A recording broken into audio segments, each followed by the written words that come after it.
Hello and welcome to another episode of On the Floor with Wayne and Rob. I'm Wayne Highlander, National Sales Manager for Bona Adhesives. And I'm Rob Johnson from Bona Training. Hello, Rob. Good afternoon, Wayne. How you doing, bud? I'm doing well. Excellent. Rob, we always, we don't always, but we talk obviously a lot about hardwood floors and the different components of hardwood floors and what have you, but I don't know if we've ever actually talked about the wood substrates in particular on this show. So let's talk about subfloors. A lot of people think that's not a very sexy topic, but they have no idea what Highlander can do with those what do you call them? Panty dropping blue eyes of yours. Yes, thank you. You can make anything sexy. So here you go. Here's your shot. You're going to make subfloor sexy. So everybody turn down the lights. You just put that all on me? Turn down the music. Oh, yeah. You wised off at the last show. So now it's all about Wayne. Well, it's all about Wayne. Thank you. But it's Wayne's world. And we're all in it. You know, I was thinking, Rob, that if you think of all the things that absolutely affect your new floor installation, that you did not touch it, you did not, you had nothing to do with it, but it can absolutely get you drawn into a callback or a complaint. At the very top of that list, I think you have to talk about subfloors. You didn't select the subfloor, you didn't install the subfloor, you didn't nail it or properly or improperly, and you didn't protect it from the elements. But your finished floor is only as good as your subfloor beneath it, right? It is what it is. Yep. If you got a substandard floor, it'll create problems and long-term problems and user dissatisfaction and all kinds of things. And like I said, it's something that it's amazing how many things that affect us in our little niche of the construction world that we don't have anything. Concrete's the same way. We didn't pour the concrete. We don't know what the PSI is of that concrete. We don't know what the moisture content. Because lunatics like you used to spray it down with water because you wanted to make your life easier. You're supposed to do that. But you know what? I mean, like say, if we don't test it or whatever, if we don't, do our thing, but there's so many things. I mean, having the HVAC off or run up and running or not, the other trades, everything affects us. And there's a lot of onus comes down to the flooring contractor, but subfloors is a big one. When it comes to building assets, some of the most valuable parts of that home are covered. You'll never see them, and that's the case with the subfloors. So, talking about subfloors, my brother years ago built a house in one of the nicest neighborhoods in his town. He does very well for himself, and he built had a builder build him just a phenomenal house, like I said, in one of the best neighborhoods. And one day he called me up and they were getting ready to, it was almost over. They were doing the floors. They wouldn't allow me to do the floors because I didn't work for that subcontractor, or it didn't work for that contractor or whatever. And at the time, I wasn't contracting anymore, but still, whatever. I couldn't do the floors. He had to use his floor guy. Mm-hmm. Crazy weather that we had, crazy winter. Tons and tons and tons of snow. And he even questioned the builder at one time. He's like, because now his subfloor is covered with snow all the time. Freeze and thaw, freeze, thaw. It was a, nightmare. Yep. Lots of water, lots of rain. So anyways, they're installing the floor. He says, "Hey, Robbie, can you do me a favor? Come on over to the house. I want to show you something." It was OSB plywood. The guys had left for the day. He walks over and he goes, "Should you be able to do this with hardwood floors?" And he reaches down and he pulls it out. Wow. He pulled it right out. I'm not kidding you. I never saw anything like it. On all my years of doing hardwood floors, I can't believe that not only is this happening, but it's happening to my brother. Wow. I go, no, dude, that is not something that should be happening. You know this, right? He goes, yeah, I didn't think so. And he goes, I kept talking to him about the subfloor, and the guy kept telling me, no, this is special. This is special OSB. And I said, well, I don't know what's so special about it. It looks like it swelled and shrunk I don't know how many times. And it had zero holding power for the nails. Wow. It was unbelievable. Hmm. They had to rip out everything that they had done. I was a little surprised that the floor guy didn't mention anything, but Right. the deal sometimes. The high end guys are not using high end guys. I don't even want to go down that road, but anyways, not only did they have to rip all the floor out, they had to rip the subfloor out too. Wow. Because the subfloor was Wow. garbage. Wow. So when you said you wanted to do subfloors, I was like, oh my gosh. I remember that absolute brutal nightmare my brother had to go through with his house. Insane. Wow. Well, anybody that's ever had issues with squeaks and creaks and movement and sagging and separating and what have you, they know the effects of a fall. And it's obviously can result in callbacks and everything reworks and all the way up to lawsuits. So and you know what? The floor guy's going to get pinned for it. Of course. Yep. That's what surprised me about what my brother went through was this guy didn't kind of notice this was happening, You're right. Because once that thing starts squeaking and popping and moving, if he doesn't say anything, now it's not the subfloor's fault. It's it's your floor. What did you do? Yep. Well, when you lay on it, it's yours. You're given the green light. Yeah. So that's got to be done up front. Those conversations. Hmm.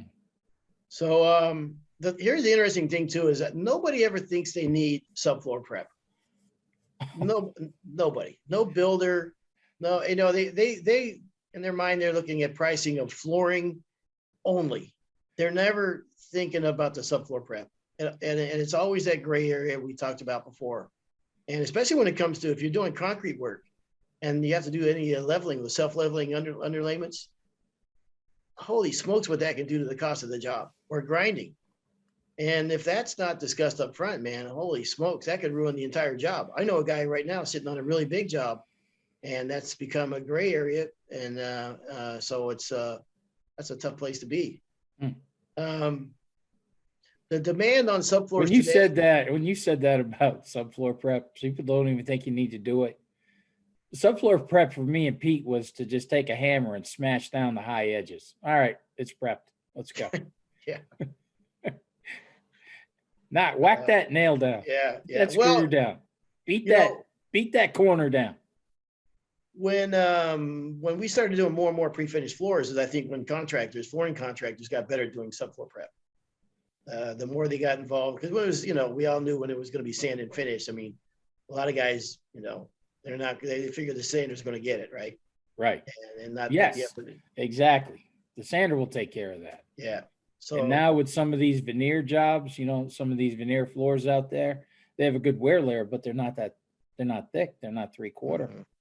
Boy, they're going to match right up to that subfloor. And if that subfloor is in rough shape. One thing going from a contractor that does mostly unfinished work to doing pre-finished work, 1,000 square feet is not 1,000 square feet.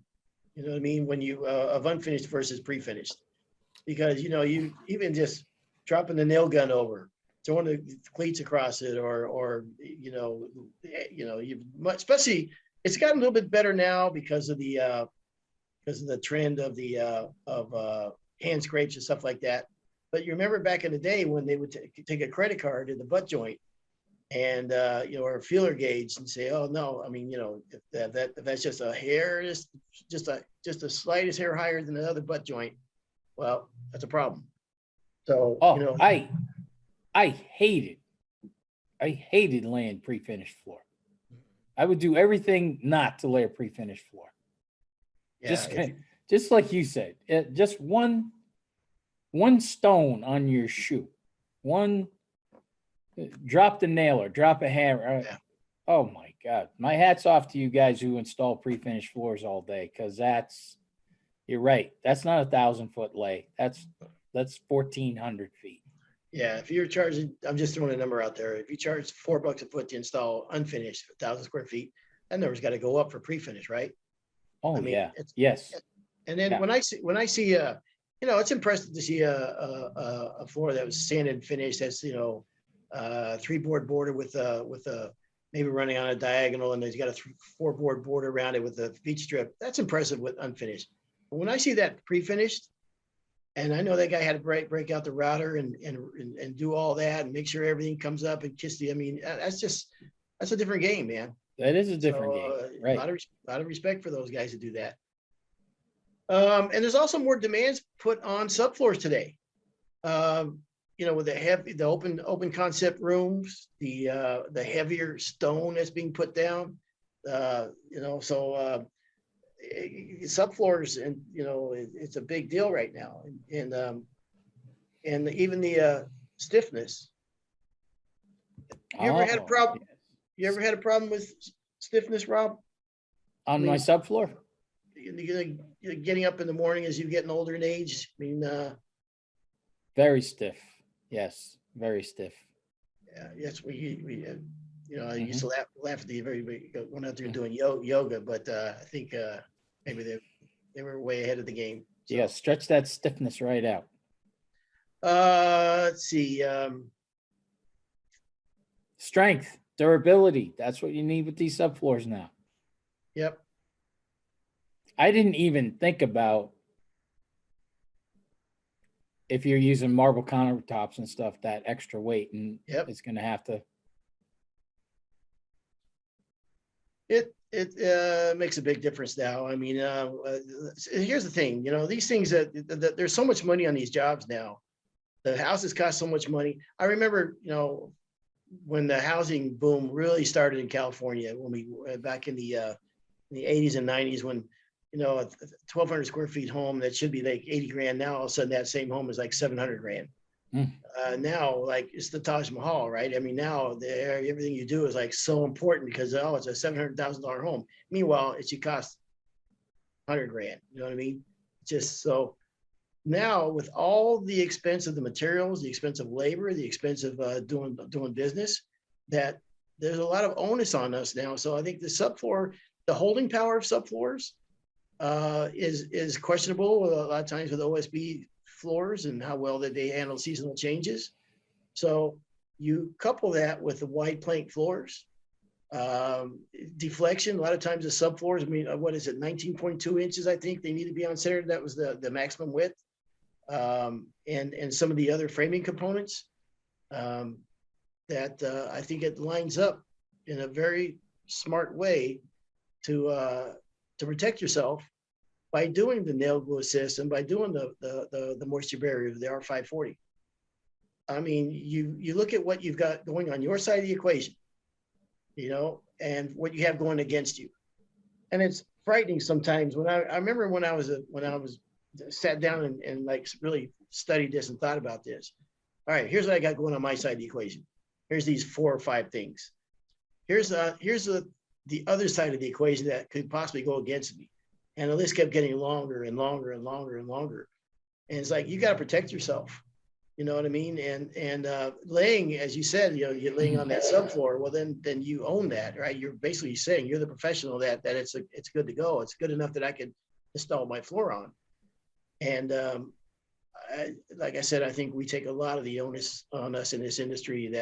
So you need to put as many things on your side of the equation as you possibly can. You'd be very proud of me if you came to some of the schools now. You'd be very happy. You might even want to hire me to be on your team. No. You might. Listen, you have got me as a true believer in the R540. When I get going, I'm talking about the R540 and it being not a moisture barrier, but a moisture mitigation system. Mm-hmm. and I tell people exactly how it works and why it has to work like that. Let me tell you, not a dry eye in the house. Not Really, a dry eye in the house. Oh yeah. that that's I'm impressive. telling you, I believe in that stuff, man. That is I go to my daughter's house. I laid her floors 3 inch. It was only 3 inch. It cupped. I did everything right. Everything was We go back in for Christmas. She's like, "What are the?" And I'm like, "Oh my god, that floor cupped. How could it cup on me?" Right? And I have to be there all the time. Look at the floor. Look at Uh, even the little grandkids. That Papa, look at the. Yeah, yeah. I see that. Did your mother tell you to say that, or are you just really trying to hurt Papa's feelings? I I would use it on everything. 2 1/4, three. I would. There's no reason I would never not use that product, especially after you really find out how it works and why it works. I you'd be crazy not to. Crazy not to. And I think it's an upsell too. I yeah. think it's another upsell opportunity. Oh, it absolutely is. And you see a lot of builders are choosing OSB because it typically costs less than plywood. You don't have the knots in it and the voids and stuff like that. But the whole key is managing and mitigating the moisture to have a successful installation. And I really do believe that in the minimum, a nail glue assist on these type of floors because of the way that they hold the nails and what have you, and the fasteners is a must. It is your defense against what's changed in the industry. It's like, okay, well, all these things are coming, it's more litigious society we live in now, all these pressures on us and what have you. Then for the business guy, it's your self-defense against a changing world and protecting your business. It just is. And I just think that, I've said it before, building paper is not much of a deterrent if you got moisture issues. And Hey, at the time, that's really all we had. yeah, That's all we had. Now with the improvements and everything in this product, you're just crazy not to do it. it's funny you But said, you would be so happy if you heard me. I might even do it when you're going to be with me next week. Maybe yeah, I'll show you the love. I'll show you how to do it. I would like to see that. I'd like to see you in action. I would actually like to see you on a sales call. Yeah. It's funny you said your daughter's floor was 3 inches and it cupped, because in the Bay Area, it always seemed like never a problem with 3 inches. Go to 3 1/4, and them are the ones that wanted a cup. I mean, 3 inches, you're always okay. Yeah, you didn't worry about too much. But for some reason, that 3 1/4 inch on us was the red oak 3 1/4 was pretty common back in the day, and they're the ones that we had to worry about a little bit. You would love to see me on a sales call. I would. You would definitely. You would love to see me on a sales call. I'm a fun guy on a sales call. I'm a fun guy, and that might not be what you're looking for in a sales guy. You know what? Have you ever seen a sales guy just completely die on a call? Yeah. Yo, God, yeah, I have. Isn't it the best? I have. Yeah. Yeah, just One time I did it in front of the boss. Oh, yeah, it was. But Yeah. I'll tell you a quick little story about a sales call I was on. It was a Jansan call, and we're meeting with the head of buildings and grounds for Brunswick, New Jersey Central Schools. A lot of gyms, right? So we're sitting in his office. Now I'm with a Jansan distributor salesperson, right? They buy Bona. I'm in there, me and the sales rep. And there's like 2 clipboard people and this huge guy. And he is in charge of everything. And he lets everybody know he's in charge of everybody. He's in charge of this meeting. You know what I mean? Mm-hmm. Look out. He walks into the room. That's how this dude carries himself. And I'm like, Yeah. Here we go, brother. Okay. Here we go. He sits down. He looks across at me and he goes, we've looked at Bona, And he goes, you know what else? We've looked at Hilliard. I like them Stop. both. Please. Stop. Okay. You told the story like I just literally just listened to this episode, exactly the same Are story. you serious? I already told this story. Like 2 episodes ago, you told this story. Oh man. Literally 2 episodes. Let me finish it for you. Let me finish. So he said, Where's my why? freaking head? Why should I hire you? Why should you hire me? Because they don't have Rob Johnson. And Bingo. we went outside and the You know what? goes, Maybe we'll "That start was telling that awesome." story. You know what we're going to do? We're going to tell that story every show. One of my favorite sales calls ever. And we got it. I can't believe I told that story. So it was so good in my head. When I talked about, we have, to protect ourselves and protect our business and protect our schedule and protect our money that's in our bank is using the 540 and the adhesives. You don't see the elevator guy come out to the job and say, I think I can save a little bit of money. I'll leave one of the cables out.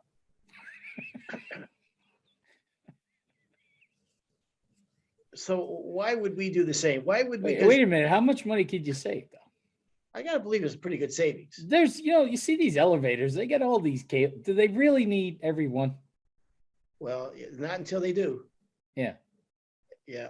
So, but I mean, in all seriousness, they will protect themselves by doing, you know what I mean? And rebar, when they put rebar in, the guy, Right.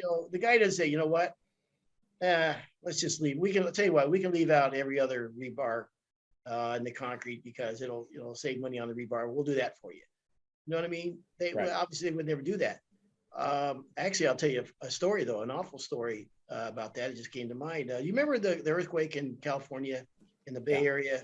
The A's were playing the Giants in the World Series, and there was an earthquake. I remember Peter and I were coating a job. We were coating a huge job. And the guy lived way out in the woods. We're coating a huge job, and we had the World Series on while we were coating. Okay. And as we were coating, all of a sudden, I remember that like it was yesterday. I could bring you to that house. I don't know if at the time it was Highway 17 or it had changed over to Highway 880, but there's a freeway. The highway was collapsing, right? Yes, it ran. That highway ran through Oakland, and there was an upper and a lower. If you're going, say, east, you're on the lower section. You're going west, you're on the upper section. Okay. I remember that. Okay. So what happened was when the earthquake happened, the one floor collapsed on the other. So all the cars driving below were all smashed from the upper one, right? And so there was a huge, California, say what you want, but they do a great job when it comes to protecting for earthquakes, right? I mean, they built it into that, when they build these structures and what have you, they do that with the earthquakes in mind. So it was a little surprising when this freeway that wasn't really like a devastating earthquake, but it collapsed onto the other one and killed many, many, many people. Okay. Mm-hmm. And I remember they were digging people out of there for days. Yep. Days. So they investigated, well, why did this happen? And it took months for this investigation to come through. And then they got down to, they realized what happened was when the support beams that come up in the freeway, they have rebar in it, right? Yeah. And you're supposed to put rebar going around them as well. Well, the engineer or somebody left it off, didn't put those in. And they eventually went to him, retired now, an old guy. And they said, hey, they called in the plans, you didn't put those in there. He goes, my whole life, I worried about that. Wow. Isn't that something that would happen? I was like, you ever had anything in the floor business hanging over your head? Like you did something, you did the job, whatever, but there was just something nagging at you that, not that you were trying, that you're trying to take a shortcut or something, but something about the job. Maybe it was a little wetter than you thought it might be, or that you thought, I'm riding the fence of it being too wet or not. It's such a pressure thing. I got to get it done. And then I never thought that. I always thought I was perfect. Me neither, but I'm just saying, no. Oh, I tell you, I have. And then you, it just doesn't go away. You worry that, I wished I would have, you know what I mean? Or You maybe I see, could have this done is this an right. amazing part of me that a lot of people don't know. I don't worry. No kidding. I don't carry around that bag of bricks. Okay. Pauline does all that for me. You seem like a guy who might have a lot of bricks in your bag carrying it around. Me? It's You don't always get, empty. It's always empty. Yep. I sleep like a baby all the time. you're No bricks in my bag. I can see you carrying around a lot of bricks. my father-in-law would say about you, you're like a chicken. Every day is a brand new day. Yeah. Almost. He's almost right. Now, I know you're busting my chops about a repeat story. You see the difference between you and I? You couldn't wait to jump on me. And the last show, we had already heard that fishing story, the kid with the fishing story. You told us that one before. Well, you should have stopped. But you see, the difference is, I was like, oh, that's a nice story. That's how friends are. A lot of the people who listen to us, we're all friends now. Sometimes friends repeat stories. You don't have to gang up on them, make them feel terrible like a dope. Okay. You just let it go. You see me? Okay. I didn't say anything. Okay, but hold on. I could have told that whole story. Okay. But nothing. All right, Not a word. There's a difference. Oh, of course there is. Yes. Yes. Let me tell you what the difference is. Oh, I bet it's the timing. As I was going through that story, I was thinking to myself, I think maybe I told this story before, but if I had, and clearly you brought it out that I did, that had to be like 25 episodes ago, right? Yours was 2 episodes ago. How do you not remember from 2 episodes? Because I take the bricks out of the bag. I don't read. It's gone. You should leave some of those. Goes through. No. That's what keeps me happy and go lucky.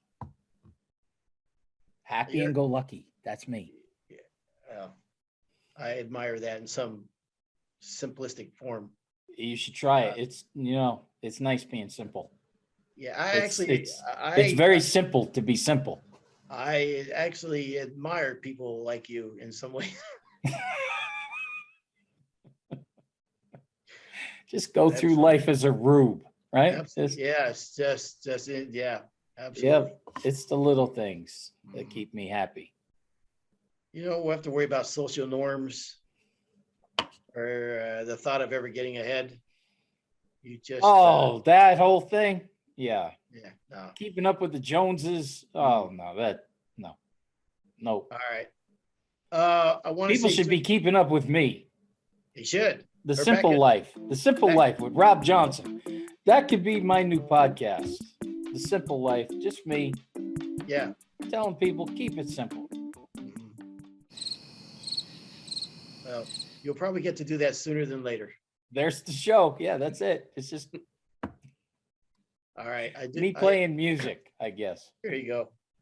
I really like this song. I don't know why, but I'll spit it for you. I did want to point out a couple things because I brought up the 851 adhesive, Bona R851 adhesive. A couple things. One, people may have noticed that we've had a name change, not a product change. It's an absolutely exact same product, but the product's it's now called Quantum R851. The reason behind that, people say, well, in fact, I see someone on the internet goes, why do these marketing people want to just keep making up names? It cracked me up. If you think of Nike, the brand Nike, you think of that swoosh, right? I mean, automatically that comes to your head. Well, we are in all over the world now with the bonus adhesive and under different names in different parts of the world. So in order to align everything, which is Quantum and over in Europe and different areas of the world, we decided to put it all under the same umbrella and call it Quantum. So there's no confusing. I actually like the name anyhow better. Quantum's cool. It's like James Bond, wasn't there? Yeah. There was a James Bond movie, Quantum. Quantum of Solace, I think. Quantum Leap. Quantum something. Yeah. But anyhow, so just so people are aware of that. And the other thing too is I had a guy ask me the other day why we put the adhesive in 3-gallon pails and instead of 5-gallon pails. And there's actually a reason for that. There's two Because reasons. guys like you and I a long time ago were much stronger than the guys are today. You're absolutely right. Well, we say, I'm gonna get hit. Somebody's gonna take a shot at me for that one. wow, wouldn't take much. I miss being strong. You know, I've said that before. You gonna remind me that I said that one before too? No, because I actually thought about that just the other day. In fact, that crossed my mind just probably a couple days ago when I was sitting on the plane. I folded my arms and I realized, oh, it's not like it used to be. There's a lot of room there. Yeah, the shirts and the sleeves. And I absolutely will agree with you 100%. I don't mind getting older. I'm fine with my station in life, but I really do miss being strong. You know that feeling when you're installers. So you guys that are installing today, Oh, when you're installing today, and you're in your zone and you feel, man, you know what I mean? You're walking up the stairs, you can carry the wood with no problem. You throw the wood down, you start installing it. You're a man or a woman that's in shape.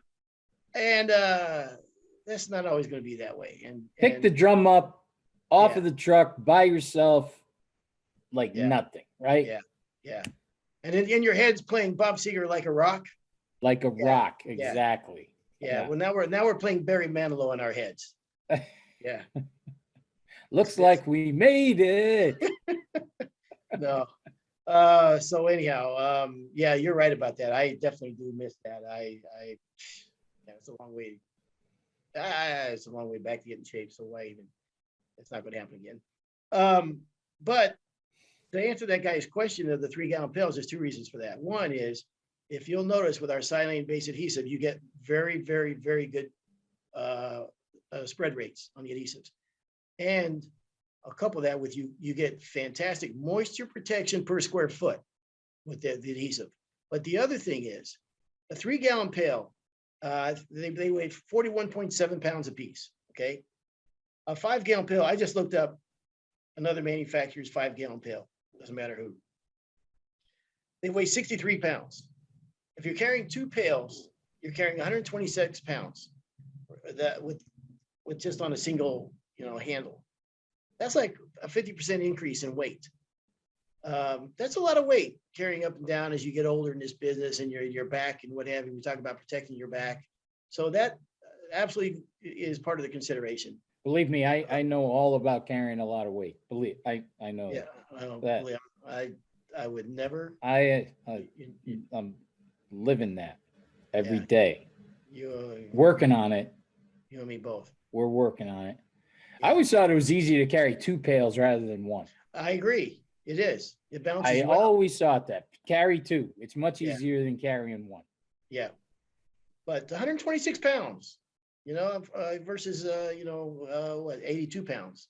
So that's a lot of difference there. So Not for a guy like you, though. I mean, yeah, we just established that I'm a wimp now. those little airplane chicken wing arms of yours now. But there are times I was at a gas station. We talked about Mississippi last episode. I was in Mississippi, pulling into a gas station, my rental car, and this guy is in front of me in a truck, and he backs in. There's 3 pumps. They're all open. So he's backing in. So all right, I'll follow him. So I'm going, and then he gets to midway of the pump. He stops and looks at me. I'm like, what? So then he backs up again. He's going to the other pump. So I'm following him. So I'm thinking, okay, whatever pump you stop at, I'll go to the next one. So then he stops and I can see him yelling at me, right, through his window, right? So I'm thinking, nah. So I get out of the car. Go time. Going to the gun show. No. I get out of the car and I go over to his window. I say, hey, partner. I said, what's the matter? I said, I'm trying to give you room. I don't know which pump you want. And because I started a little bit, it came back. Then I realized, no, you don't need to. You don't get out of the car. You don't need to be that guy. Yeah. So what happened? Did he? What did he say? He didn't apologize, but he said just like, it's over, man. Don't worry about it. Whatever. Like blew it off. So then we go in the store.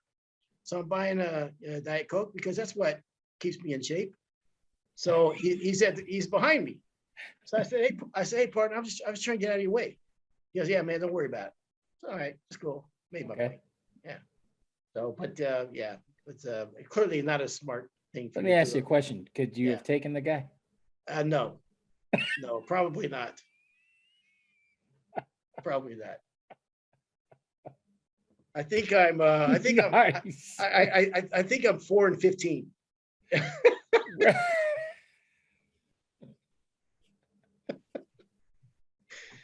Yeah. I have a much better record against drunks. I'm like undefeated Yeah. against drunks. Yeah. But the other Yeah. record, well, we Yeah. don't need to get into that. Yeah. Yeah.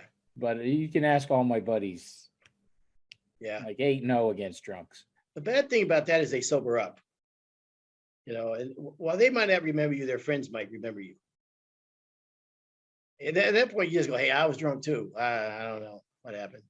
All right, so that's just a couple of things I just want to touch on too, Rob. Is that the difference between, say, a high performance panels and subfloors and plywood and OSB is I guess several different factors.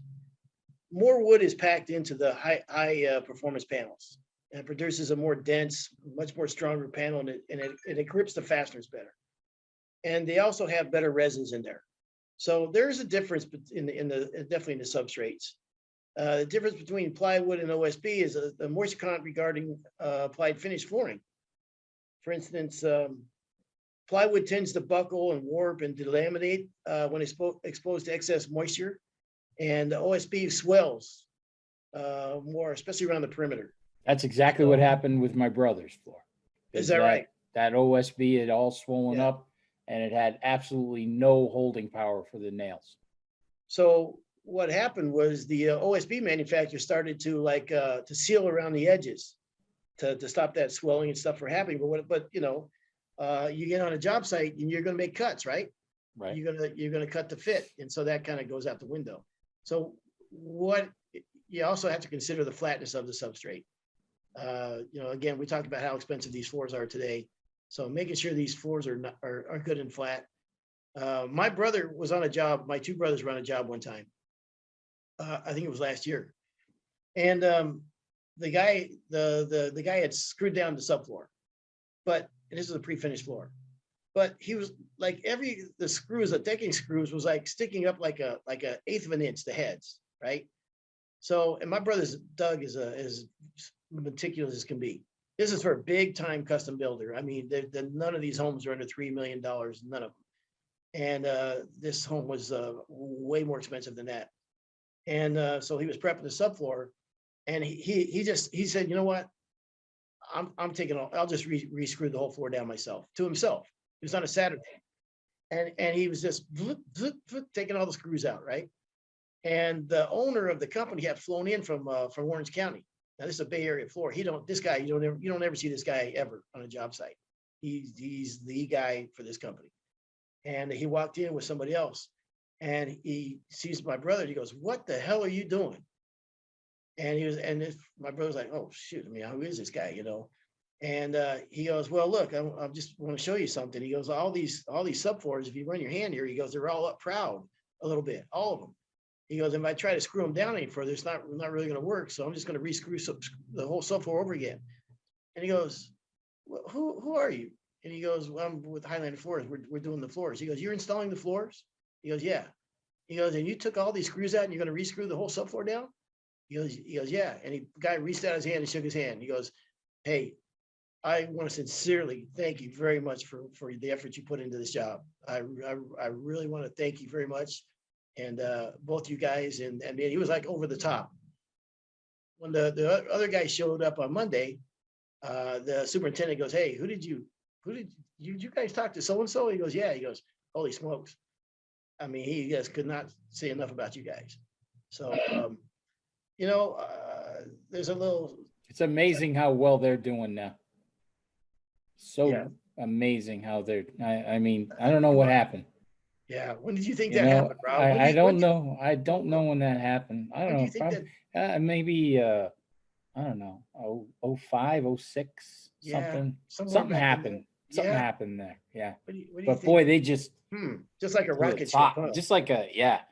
It was almost like they, it was almost like they they dropped their drag.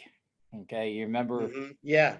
Waldo Yeah. Waldman, right? You got Yeah. lift Yep. and you got drag, and something happened in Highlander floor where, man, they just let that drag go and boom, Highlander floors just took off. I was like So, 05 or 06, maybe so somewhere in there. you don't think I was a drag, do you?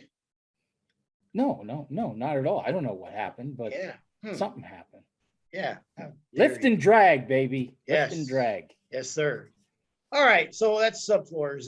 There's a little, that's a kind of a lesson in life too. I've always said too, you never know who's watching you. Even as working for a corporation, working in the field, any job you have, you never know who's watching you. And to a poor kid, opportunities come very seldom in life. And one of the worst things that can possibly happen is that one comes and you're not ready for it. So, You know, I'm going to tell a little story. You're right. You never know who's watching you. And I told the story of when we were talking about worst jobs ever. And the one Pete and I was on was Albany International. We go in Friday night and work till Monday morning, right? And one day it was like Saturday morning, so we had stopped, we're having something to eat. And you can see all the equipment and all the, everything around. You could tell that, we had been gone through the night. And this guy just comes walking up. We didn't know who he was. Sits down and he's talking to us. Normal guy. I thought he was some kind of maybe a manager coming in to work on equipment, or I didn't know who he was. Nice guy. Talked to us for 45 minutes, gets up, leaves. We go back to work. It was the owner, CEO of Albany International. This is a publicly traded company. wow. We had no idea who he was. He introduced himself. We never even picked up on the name, right? And it's funny you said that, because when we're leaving Monday morning, the guy who we were, our contact and everything, he's like, "What the hell did you do?" And I'm like, "I don't know." He goes, "You don't even know who you talked to, do you?" I go, "No. I don't even know what you're talking about." He goes, "Saturday morning." Yeah, I can't remember the guy's name. He said, but so it's funny. It's the same exact thing. We had no idea who the guy was. Really super nice guy and everything. Very down to earth. And boy, did we get a lot of work after that too. We did get tons and tons of work at that place after that. So you're right. You never know. And probably still to this day, you don't know what it means to be publicly traded.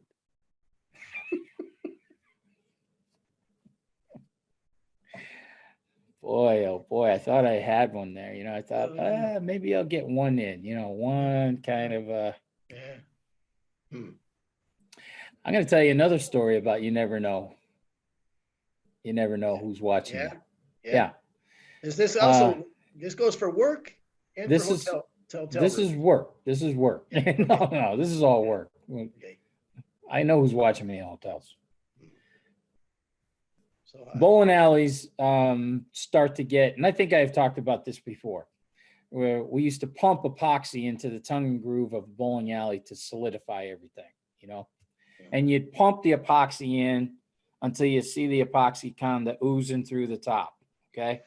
It's a miserable, sucky job. You're drilling thousands of holes, every board, every 8 inches, right?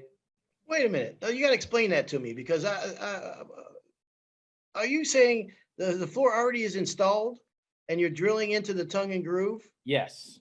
like down like a quarter inch or so, and then you're pumping? Oh, no. Bowling alley is like 3 inches thick.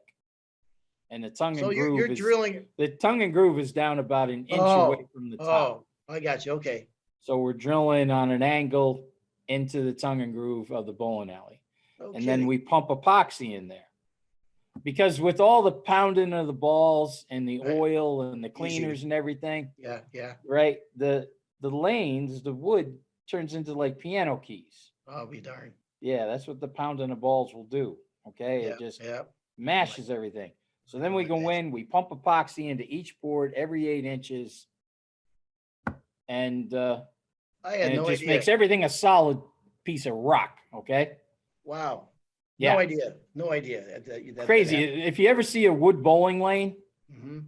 you don't see a lot of wood bowling lanes, but if anybody's ever out there, you see a wood bowling lane, you'll look down and you'll see, because every lane's been injected with epoxy. Hmm. Started back in the 80s. And it's the same color as the lane, but you can see exactly where everything's been pumped. Anyways, it was crappy work. It was night work. It was always during the winter when, it was good to have something to do in the winter, but, it was night work and you're pumping epoxy and it's spraying all over the place. And it's just horrible, horrible stuff. And there was a ton of ether in it. We'd get back to the hotel room in the morning and we'd be out. You could have operated on it. Anyways, Now, are balls flying all over the place while you're doing this, or is it you have the lanes to yes, yourself? actually, yeah, there's some balls still flying. People are still bowling, right? When we're there, we'll start at one end of the place. Okay. So when we were doing this, people would sometimes come over, right? They're done bowling. They'd see something going on, a couple of guys working, and they come over and they'd watch and they'd talk to you. And, what are you doing? Blah, blah, blah. And then we're telling everybody. Now, most of these people have been bowling and drinking all night long. So lots of drunks, right? Whatever, I'm a nice guy. I'll talk to you. But you would pump the epoxy until you saw it come up through the top, right? Mhm. So there's these two drunk guys watching us, and they're not really saying anything. I don't know who this guy is. And he goes, "Hey, you should put another shot of epoxy in that one." I just look at the guy, I go, yeah, okay. I'm in my very early 20s, right? And then the guy says it again. And, "Hey, I told you, put another pump of epoxy in there." I was like, "Yeah, right, whatever." And I said, "Whatever, buddy," Yeah.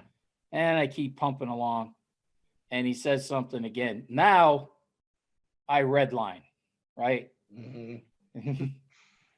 Couple F bombs, couple this, couple that. And I let out, "Who the F do you think you are?"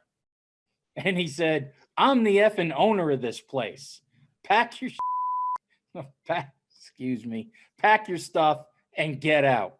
This is Wow. like 1 o'clock in the morning. And now I am like, oh my God, my father is going to absolutely kill me for Yeah. this, because it was a huge job, right? Wow. Oh my God. So yeah, he wants me out. He wants me, Pete, the equipment. He wants everything out of his place. Here's how good the old man was. Mr. Corleone wants to hear bad news right away, right? I called my dad at 1 o'clock, woke him up. I go, "Dad," told my father the whole story. He goes, "Don't worry about it." He goes, "Don't go anywhere." He goes, "Stay there. I'll call him." This is how good the old man was with people. I go walking back in. The guy walks up to me and says, "Hey, I'm really sorry that I didn't introduce you to myself, or I didn't introduce myself to you." Yeah. And I said, "I'm really sorry that I shouldn't have, not knowing you were Yeah. That guy apologized to me for not alerting to me who he was. That's how good my dad was. Wow. We got back in there, got to finish the whole job and everything. And the guy is apologizing to me. I was like, wow, the old man's pretty good. That's pretty slick. That's a good one, man. The old man was slick. Absolutely. Good stuff.